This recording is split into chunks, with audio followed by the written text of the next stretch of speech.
Sa gitna ng kadilimang bumabalot sa buong lungsod ng Los Angeles, ang mga sistema sa loob ng UCLA Medical Center ay biglang umalingaw-ngaw sa isang emergency signal na pumuputol sa pambihirang katahimikan ng night shift. Ang malamig at puting mga pasilyo ay biglang nagliwanag, isang senyales na may isang pasyente na hindi maaaring ipagpaliban kahit isang saglit. Ang emergency department, na sanay na sa walang tigil na bilis ng trabaho, ay nakaramdam ng isang di pangkaraniwang tensyon sa madaling araw na iyon nang ipaalam na isang bagong silang na sanggol na may malubhang respiratory failure ang inilipat mula sa isang residential area sa kanlurang bahagi ng Los Angeles. Ang buong night shift team ng mga doktor at nurse ay agad na pumwesto, alam na sila ay nahaharap sa isang sitwasyon kung saan ang buhay at kamatayan ay maaaring magbago sa bawat maikling sandali. Ang nagpadagdag ng bigat sa atmosfera ay ang taong may bitbit sa sanggol na sumugod sa emergency department. Hindi siya isang ordinaryong kamag-anak, kundi si Dr. Adrian Miller, ang medical director mismo ng ospital, ang lalaking kilala sa kanyang kahinahunan at bihirang magpadala sa emosyon sa kanyang trabaho, ay lumitaw na may hitsurang puno ng pagkalito at pagkataranta na bihirang makita ng sinuman. Sa kanyang mga bisig ay si Emma, ang kanyang 5 buwang gulang na anak na ipinanganak ng wala sa panahon, na hirap at mabilis na humihinga. Ang mababaw na paghinga, maputlang balat at nanlalabong mga mata ng munting sanggol ay agad na nagpahiwatig sa lahat ng nakakita na ang oras ay nasa panig ng panganib. Sa grupo ng mga staff na unang tumanggap sa kaso, ang unang nakabasa ng paunang file ay si Nurse Lara Reyes, isang Pilipinang halos 6 na taon nang nagtatrabaho sa UCLA Medical Center. Si Lara ay may maliit na pangangatawan, malumanay na boses, at isang paraan ng pagtatrabaho na napaka-eksakto, kaya't madalas siyang tawagin ng kanyang mga kasamahan na ang tagapamahala ng ritmo sa mga tensyonadong sitwasyon. Bilang isang imigrante, kinailangan ni Lara ng maraming taon upang patunayan ang kanyang sarili upang makatayo sa mahigpit na sistema ng kalusugan ng Estados Unidos. Halos hindi niya pinag-uusapan ang kanyang personal na buhay, pinapanatili ang angkop na distansya at hindi hinahayaang makapasok ang personal na emosyon sa kanyang trabaho. Ngunit sa likod ng kanyang kahinahunan ay isang nakaraan na hindi pa talaga nalalampasan ni Lara. 2 taon na ang nakalipas, habang nagtatrabaho pa sa ibang ospital sa California, siya ay nagdalang tao sa kanyang unang anak. Ang pagbubuntis na tila normal ay biglang nagwakas sa 26 na linggo dahil sa mga komplikasyon ng panganganak ng wala sa oras. Pumanaw ang sanggol ilang minuto lamang matapos makita ang mundo. Ang lalaking nangako ng isang pamilya, kasama niya, ay bigla na lang naglaho pagkatapos noon. Iniwan si Lara na mag-isang harapin ang pagkawala nang walang pagkakataong ibahagi ang sakit na iyon kaninuman. Mula ng araw na iyon, ibinaon ni Lara ang alaala ng pagiging isang ina sa isang malalim na sulok ng kanyang isipan at nagpatuloy sa pagtatrabaho na parang naayos na ang lahat. Nang lumitaw ang impormasyon ni Emma sa screen ng admission, agad na naintindihan ni Lara ang kalubhaan ng kondisyon. Sanggol na kulang sa buwan, acute respiratory failure, at napakababang antas ng oxygen sa dugo. Ang huling linya sa talaan ay nagpatigil sa kanya sandali. Ang kaso ay direktang dinala ng medical director. Sa sistema ng medisina ng Amerika, nangangahulugan ito ng isang espesyal na sitwasyon kung saan ang kahit katiting na pagkakamali ay maaaring magdulot ng hindi na maibabalik na resulta. Huminga ng malalim si Lara, inayos ang kanyang emosyon, at pumasok sa neonatal receiving area. Hindi alam na ang sandaling iyon ay magbubukas ng isang serye ng mga kaganapan na magbabago sa kanyang buhay magpakailanman. Sa sandaling inilagay si Emma sa espesyal na emergency bed, ang buong atmosfera sa neonatal receiving room ay agad na pumasok sa high-level emergency state. Ang tunog ng mga life support monitor ay tuloy-tuloy ngunit puno ng pressure. Ang mga numerong kumikislap sa screen ay tila nagbibilang pababa ng oras. Si Lara ay nakatayo sa posisyon kung saan natatanaw niya ang lahat. Hindi inaalis ang kanyang tingin sa vital signs ng sanggol kahit isang segundo. Hindi regular na paghinga, kitang-kitang paninikip ng mga baga at patuloy na pagbaba ng antas ng oxygen sa dugo kahit na nabigyan na ng paunang lunas. Ang mga senyales na ito ay sapat na upang kumpirmahin na hindi ito isang simpleng kaso ng respiratory infection. Mabilis na nagkonsulta ang mga doktor sa shift at nagkasundo sa isang paunang diagnosis, acute bronchiolitis, sa isang sanggol na kulang sa buwan. Isang sakit na karaniwan sa pediatric department, ngunit para sa edad at pisikal na kondisyon ni Emma, ang panganib ay maraming beses na mas mataas. Nakipag-ugnayan si Lara sa nursing team, muling sinuri ang ventilation system upang matiyak na lahat ng kagamitan ay gumagana ayon sa pamantayan. Patuloy niyang ina-update ang impormasyon, ipinapasa ang mga detalye sa doktor na naka-duty upang agad na maiakma ang plano ng paggamot. Walang sino man ang kailangang paalalahanan si Lara. Ang kanyang mga kilos, salita at pagkontrol sa sitwasyon ay sumasalamin sa karanasan ng isang taong nakatayo na sa harap ng buhay at kamatayan ng hindi mabilang na beses. Habang ang buong atensyon ng medical team ay nakatuon kay Emma, si Adrian Miller ay tahimik na nakatayo sa isang sulok ng silid, magkahawak kamay ng mahigpit. Hindi siya nakialam, hindi nag-utos, bagaman mayroon siyang sapat na kapangyarihan upang gawin iyon. Sa unang pagkakataon sa loob ng maraming taon bilang isang ehekutibo, napilitan siyang tumayo sa papel ng isang amang walang magawa, tanging nagmamasid at naghihintay. Napansin ni Lara ang tingin na iyon sa tuwing tumutunog ang monitor. Hindi ito ang tingin ng isang doktor, kundi ang pinipigilang takot ng isang lalaking nawalan na ng asawa at hindi na kayang tanggapin pa ang anumang pagkawala. Ang kondisyon ni Emma ay mas mabilis na lumala kaysa sa inaasahan. Bumagsak ang antas ng oxygen sa dugo sa isang mapanganib na antas na pumipilit sa team na taasan ang antas ng respiratory support. Ang buong silid ay nalubog sa sukdulang konsentrasyon. Bawat aksyon ay maingat na kinakalkula dahil ang kaunting pagkakamali ay maaaring hindi kayanin ng marupok pang mga baga ng sanggol. Binantayan ni Lara ang bawat paghinga, ramdam ang bigat na dumarating sa kanyang dibdib kasabay ng pagbabago ng mga numero sa screen. Hindi niya pinayagan ang sarili na mawala sa konsentrasyon, ngunit sa kaibuturan ng kanyang isipan, isang pamilyar na imahe ang nagsimulang bumalik. Ang tunog ng makina, ang puting ilaw at ang amoy ng disinfectant ay nagbalik kay Lara sa emergency room 2 taon na ang nakalilipas. Ang lugar kung saan siya ay nakahiga, walang lakas, naghihintay ng balita tungkol sa kanyang anak na hindi pa napapangalanan. Naaalala niya ang pakiramdam ng kawalan ng pag-asa habang naririnig ang mga doktor na nag-uusap habang siya ay walang magawa. Ang alaalang iyon ay hindi kailanman nawala. Ito ay natutulog lamang hanggang sa may isang sitwasyon na sapat na magkatulad upang gisingin ito. Kinagat ni Lara ang kanyang panga. Ipinapaalala sa sarili na hindi ito ang nakaraan. Ang nasa harapan niya ay isa pang buhay na nangangailangan ng kanyang buong kamalayan. Matapos ang halos 1 oras ng patuloy na tensyon, ang mga paunang pagsisikap ay nagsimulang magbunga. Ang daanan ng hininga ni Emma ay bumukas ng mas maluwag. At ang antas ng oxygen sa dugo ay dahan-dahang tumaas sa isang katanggap-tanggap na antas. Walang nangahas na huminga ng maluwag, ngunit naiintindihan ng lahat na nakakuha sila ng kaunting karagdagang oras para sa sanggol. Patuloy na binantayan ni Lara ng mabuti, itinatala ang bawat pagbabago, gaano man kaliit. Alam niyang hindi pa ito ang katapusan ng laban, ngunit kahit papaano, sa sandaling iyon, si Emma ay naroroon pa. At iyon lamang ay sapat na upang malinaw na maramdaman ni Lara na ang gabing ito ay hindi na magiging isang ordinaryong shift. Matapos malampasan ng paunang krisis, si Emma ay inilipat sa intermediate care ward ng pediatric department para sa masusing pagsubaybay. Ang kapaligiran sa silid ay hindi na kasing gulo tulad ng dati, ngunit ang tensyon ay nananatili pa rin sa regular na tunog ng mga makina. Si Lara ay inatasan na ipagpatuloy ang pag-aalaga sa kasong ito dahil nauunawaan niya ang pagunlad ng kondisyon mula sa mga unang minuto. Para sa kanya, ito ay isang simpleng pagtatalaga ng gawain batay sa propesyonal na kakayahan na hindi dapat sangkutan ng anumang personal na damdamin. O kahit papaano, iyon ang sinusubukan ni Lara na kumbinsihin sa kanyang sarili. Si Emma ay nanatiling napakahina. Bagaman nagsimulang maging stable ang kanyang paghinga, ito ay mababaw pa rin. Mababa ang kanyang tugon sa pagsuso ng gatas at madalas siyang magulat at umiyak.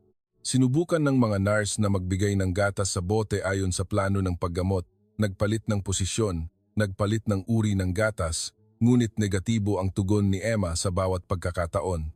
Sa tuwing didikit ang tupon sa kanyang mga labi, lalong lumalakas ang iyak ng sanggol, naninigas ang kanyang katawan na parang lumalaban. Tahimik na pinagmasdan ni Lara ang mga ito habang nagtatala ng impormasyon at sinusubaybayan ang pag-uugali ng sanggol. Nagsimula siyang makapansin ng ilang kakaibang detalye na sa simula ay ayaw niyang aminin. Sa tuwing si Lara ay lalapit sa kuna at maglalabas ng kanyang malumanay na boses upang patahanin si Emma, tila huminahon ang sanggol. Dahan-dahang humihina ang kanyang iyak at nagiging mas regular ang kanyang paghinga kahit hindi pa siya tuluyang natutulog. Isang mas batang nurse sa shift na iyon ang hindi sinasadyang nagsabi na tila mas kalmado ang sanggol kapag nasa tabi niya si Lara. Ang pangungusap na iyon ay napakahina, tila dumaan lamang, ngunit nagpatigil ito kay Lara sa isang saglit. Mabilis niyang ipinaliwanag sa sarili gamit ang lohika. Ang mga bagong silang ay madalas na tumutugon sa mga tagapag-alaga na pamilyar sa kanila. Iyon ay normal. Gayunpaman, habang papalapit ang madaling araw, hindi pa rin bumubuti ang kakayahan ni Emma na uminom ng gatas. Ilang oras nang tumatanggi ang sanggol na dumede, na nag-aalala sa mga doktor tungkol sa panganib ng dehydration at pagkapagod. Inutusan si Lara na subukang patahanin ang sanggol sa isang mas tahimik na lugar upang mabawasan ang mga stimuli. Nang maisara ang pinto ng silid at silang dalawa na lang ni Emma ang natira, biglang nagbago ang kapaligiran. Ang tunog ng monitor ay naging mas malinaw sa maliit na espasyo, kasabay ng mahinang hininga ng sanggol. Kinarga ni Lara si Emma gamit ang kilos ng isang nurse, ngunit mayroong isang bagay sa pakiramdam na iyon na nagpabigat sa kanyang puso. Ang katawan ng sanggol ay magaan at marupok, halos hindi kapani-paniwala na yumakap sa kanyang mga braso na parang naghahanap ng isang pamilyar na kanlungan. Mahinang umiyak si Emma nang paulit-ulit bago biglang tumigil nang mapalapit ang mukha ng sanggol sa dibdib ni Lara. Sa sandaling iyon, naramdaman ni Lara nang malinaw ang isang reflex na sinubukan niyang kalimutan sa loob ng 2 taon. Tumugon ang kanyang katawan bago pa man makapagbigay ng babala ang kanyang isipan. Si Lara ay nanatiling hindi gumagalaw, blanko ang isip sa loob ng ilang segundo. Naiintindihan niya ang mga hangganan ng kanyang propesyon, ang mahigpit na mga patakaran ng sistema ng kalusugan ng Amerika. Ngunit nakikita rin niya ang kahinaan ni Emma at malinaw na nararamdaman na kailangan ng sanggol ng agarang nutrisyon, walang saksi. Walang anumang payo na binigkas. Mayroon lamang isang maliit na buhay na lubos na umaasa sa kanyang desisyon sa sandaling iyon. Habang dahan-dahang huminahon si Emma sa mga bisig ni Lara, naging mas regular ang kanyang paghinga, humina ang kanyang iyak bago tuluyang nawala. Naramdaman ni Lara na may bumara sa kanyang lalamunan. Hindi niya alam kung tama o mali ang nangyari. Ang alam niya lang ay sa sandaling iyon, si Emma ay ligtas at payapa at sa kaibuturan ng kanyang puso, ang pinto ng alaala na inakala ni Lara na permanenteng nakasara ay dahan-dahang bumukas muli. Kinabukasan ng umaga, habang ang banayad na sikat ng araw ay tumatagos sa mahahabang bintana ng Pediatric Department, tila bahagyang gumaan ang kapaligiran sa ospital matapos ang isang gabing puno ng tensyon. Mas mahimbing na ang tulog ni Emma at pansamantalang stable ang kanyang vital signs, sapat na para sa medical team na bahagyang magpahinga. Si Lara ay nanatili sa intermediate care area upang tapusin ang kanyang shift at i-endorso ang kanyang mga gawain. Maingat niyang itinala ang bawat maliit na pagbabago sa electronic medical record. Sa profesional na aspeto, lahat ng hakbang ay sumusunod sa sistema. Ngunit sa puso ni Lara, malinaw niyang nararamdaman na may isang bagay na lumihis sa landas na kanyang kinasanayan. Nagsimulang mabuo ang mga tsismis ng tahimik. Sa simula, ito ay mga tingin lamang na mas matagal kaysa karaniwan mula sa ilang kasamahan. Pagkatapos, mga tanong na tila hindi sinasadya kung bakit tila mas mahusay uminom ng gatas si Emma kapag malapit si Lara. Walang direktang nag-aakusa, ngunit naiintindihan ni Lara na sa kapaligiran ng ospital, ang mga bagay na hindi sinasabi ay kasing bigat ng anumang salita. Sa sistema ng kalusugan ng Estados Unidos, na nagbibigay ng malaking halaga sa mga pamantayan at legal na pananagutan, ang kahit kaunting paglihis sa normal na gawi ay maaaring mabilis na maging target ng investigasyon. Naging mas malinaw ang sitwasyon nang ipatawag si Lara ng nursing manager para sa isang maikling pag-uusap. Ang tono ng usapan ay magalang at banayad, ngunit ang nilalaman nito ay nagdulot ng panginginig sa kanyang likuran.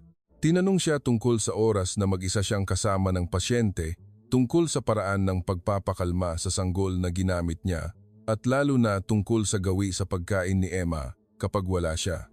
Maingat na sinagot ni Lara ang mga tanong.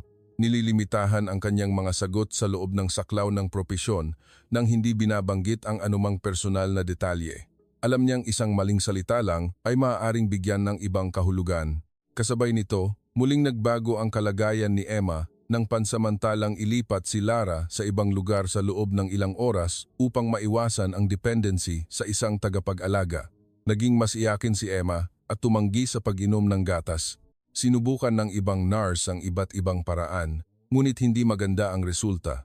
Ito ay lalong nagpalitaw sa pagkakaiba ng tugon ng sanggol at nagbigay daan sa pagkalat ng mga nakatagong pagdududa. Muling ipinatawag si Lara upang tumulong, ngunit sa pagkakataong ito, malinaw niyang naramdaman ang tahimik na pagmamanman mula sa paligid. Ang tensyon ay umabot sa sukdulan nang anyayahan si Lara na dumalo sa isang formal na pagpupulong kasama ang mga kinatawan mula sa Nursing Department at Human Resources. Ang usapan ay hindi na impormal, kundi isang sistematikong pagtatala at pagsusuri. Ipinaalam sa kanya na mayroong mga internal feedback tungkol sa posibilidad na lumampas siya sa normal na saklaw ng pangangalaga. Ang mga salitang ginamit ay maingat na pinili, ngunit sapat na malinaw ang kahulugan. Tahimik na nakinig si Lara, ngunit sa loob niya ay isang nagngangalit na bagyo ng emosyon. Ang pinakamasakit para kay Lara ay hindi ang panganib ng disciplinary action, kundi ang posibilidad na siya ay ihiwalay kay Emma. Naiintindihan niya na kung mangyari iyon, haharapin ng sanggol ang isang panibagong panahon ng stress habang hindi pa ganap na nakakabawi ang kanyang kalusugan. Ngunit naiintindihan din niya ang kabilang panig ng katotohanan. Sa kapaligirang ito, ang damdamin ay hindi isang katanggap-tanggap na dahilan upang ipaliwanag o ipagtanggol ang anumang desisyon. Paglabas ng silid-pulungan, tumayo si Lara ng sandali sa pasilyo upang pakalmahin ang kanyang paghinga. Nagsimula niyang mapagtanto na nakapasok na siya sa isang marupok na hangganan kung saan ang habag at profesionalismo ay hindi na maaaring maglakad ng magkasabay. At may kutob siya na ang tunay na pagsubok ay nagsisimula pa lamang. Lumipas ang ilang araw sa gitna ng isang mabigat na atmosfera na bumalot sa buong pediatric department. Bagaman walang nagsasalita ng hayagan, malinaw na naramdaman ni Lara na siya ang sentro ng mga mapagbantay na mata. Pinayagan pa rin siyang magtrabaho, ngunit madalas na binabago ang kanyang schedule. Limitado na ang oras niya kasama si Emma, at bawat kilos niya ay nasa ilalim ng tahimik na pagmamasid. Para kay Lara, hindi bago ang ganitong pakiramdam. Bilang isang Pilipinang nurse na imigrante, sanay na siyang magsumikap ng doble upang patunayan ang kanyang kakayahan sa mahigpit at puno ng pressure na sistema ng kalusugan ng Amerika. Samantala, tumugon si Emma sa paraang hindi maaaring balewalain ng sinuman. Sa tuwing wala si Lara sa shift, nagiging irritable ang sanggol, hirap matulog, at halos tumatanggi ng kumain. Ngunit kapag ipinatawag si Lara para tumulong, sa pagkarinig pa lang sa pamilyar na boses, agad na huminahon si Emma. Ang mga numero sa monitor ay nagiging mas stable at ang kanyang reflex sa pagsuso ay bumubuti kahit na mahina pa rin. Ang pagkakaibang ito ay hindi na lamang isang personal na pakiramdam, kundi isang objektibong data na naitala sa pang-araw-araw na ulat ng pagsubaybay. Tahimik na pinagmamasdan ni Adrian Miller ang lahat. Bilang medical director, lubos niyang nauunawaan ang mahigpit na mga kinakailangan sa etika at propesyonal na mga hangganan. Ngunit bilang isang ama, hindi niya maikakaila ang katotohanan na si Lara lamang ang nag-iisang tao na makapagbibigay ng kapayapaan sa kanyang anak sa pinakamarupok nitong sandali. Bakas sa kanyang mukha ang pagod, matapos ang maraming gabing halos walang tulog. Nagsimula siyang magtanong hindi lamang tungkol sa kondisyon ni Emma, kundi pati na rin sa paraan ng pagtrato ng ospital sa taong tumulong sa kanyang anak na malampasan ang krisis. Ang sitwasyon ay lumampas sa mga hangganan ng ospital nang isang anonymous na post ang lumitaw sa social media na tumutukoy sa isang nurse sa isang malaking ospital sa Los Angeles na nag-aalaga sa isang batang pasyente nang labas sa pinahihintulutang saklaw. Bagaman hindi pinangalanan, sapat na ang mga malabong detalye para malaman ng mga sangkot kung sino ang target.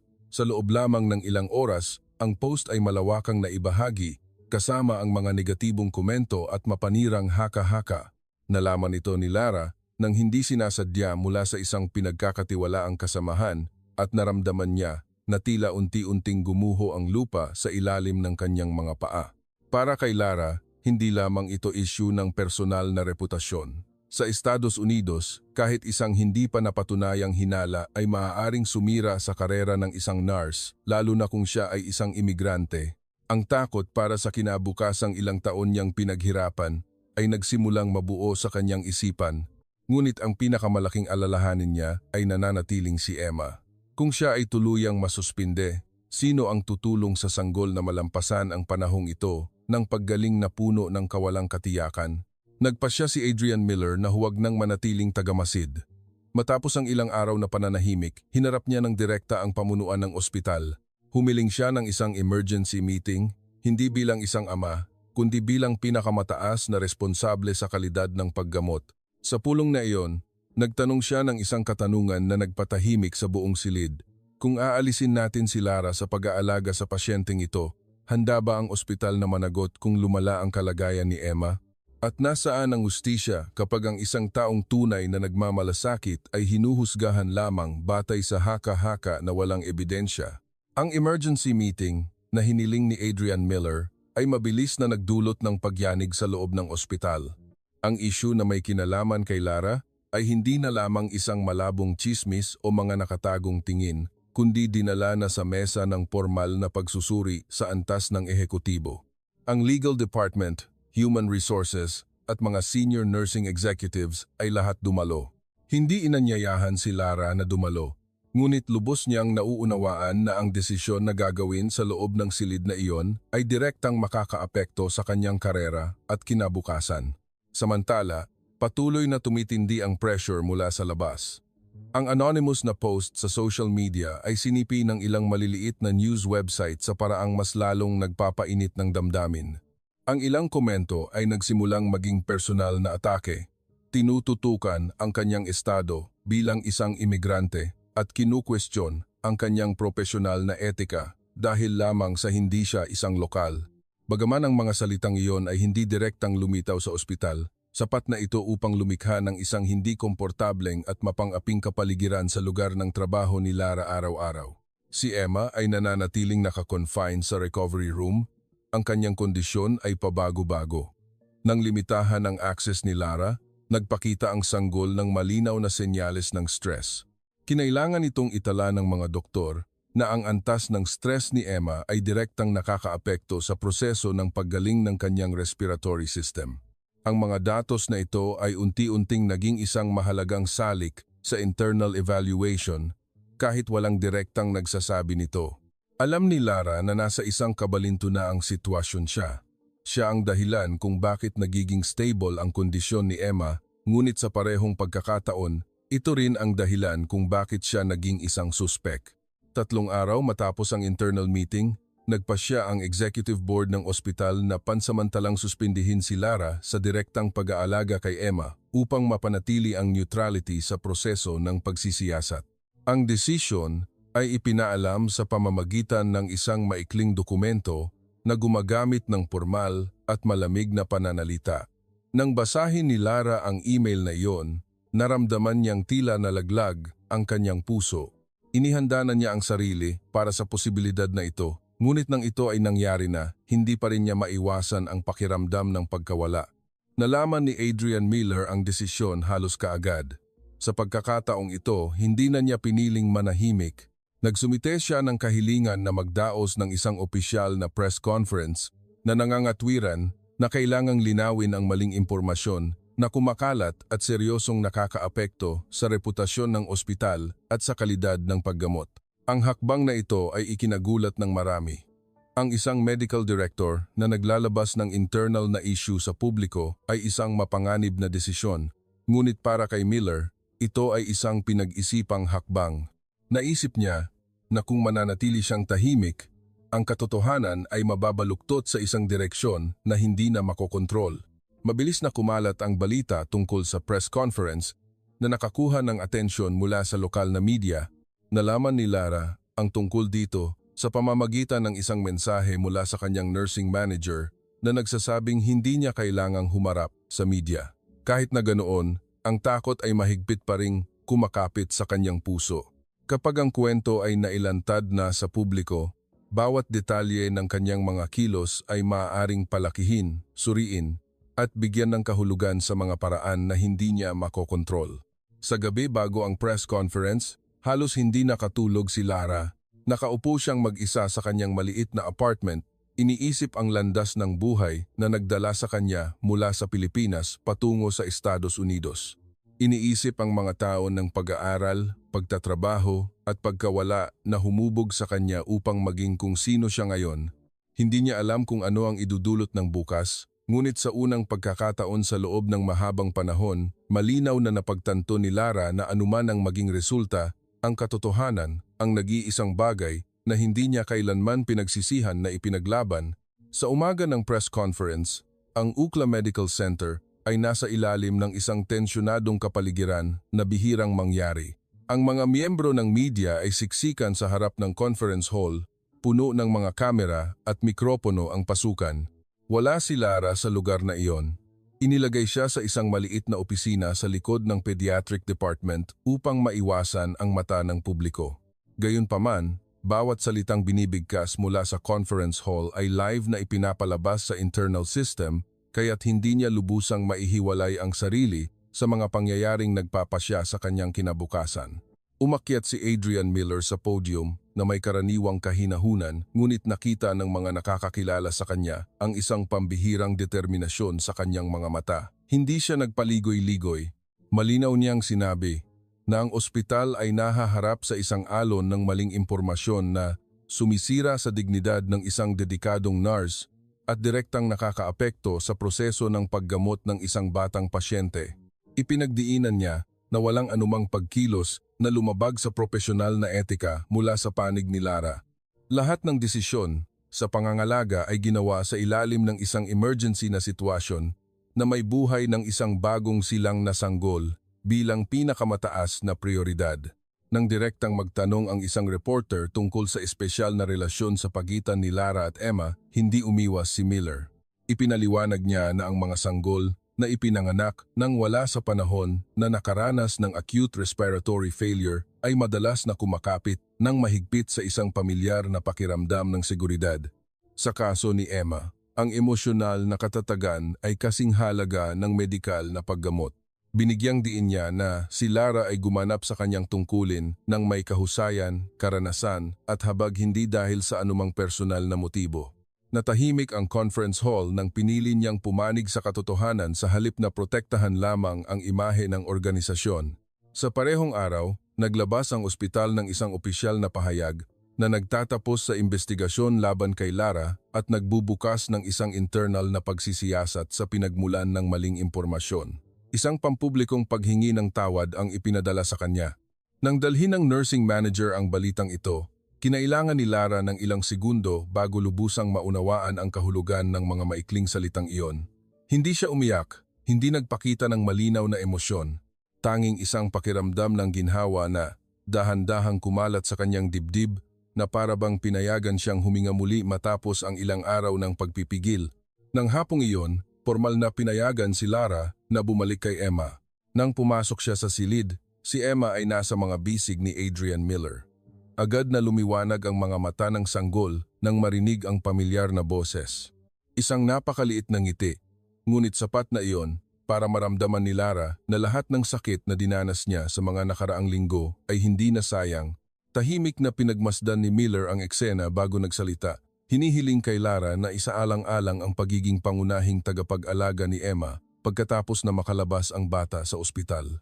Hindi niya ito pinilit, sinabi lamang na nagtitiwala siya sa kanya. Nang gabing iyon, mag-isang nakatayo si Lara sa parking lot ng ospital, nag-iisip ng matagal. Lubos niyang nauunawaan na kung tatanggapin niya, magbabago ng tuluyan ang kanyang buhay. Ngunit nauunawaan din niya na ang ugnayan sa pagitan niya at ni Emma ay hindi isang pagkakataon. Kinabukasan ng umaga, bumalik si Lara sa pediatric department at ibinigay ang kanyang sagot. Sumang-ayon siya, hindi dahil sa tungkulin, kundi dahil napagtanto niyang may sapat pang puwang ang kanyang puso para sa pag-asa. At kung minsan, ang pinakadakilang katapangan ay ang maglakas loob na buksan muli ang puso para magmahal,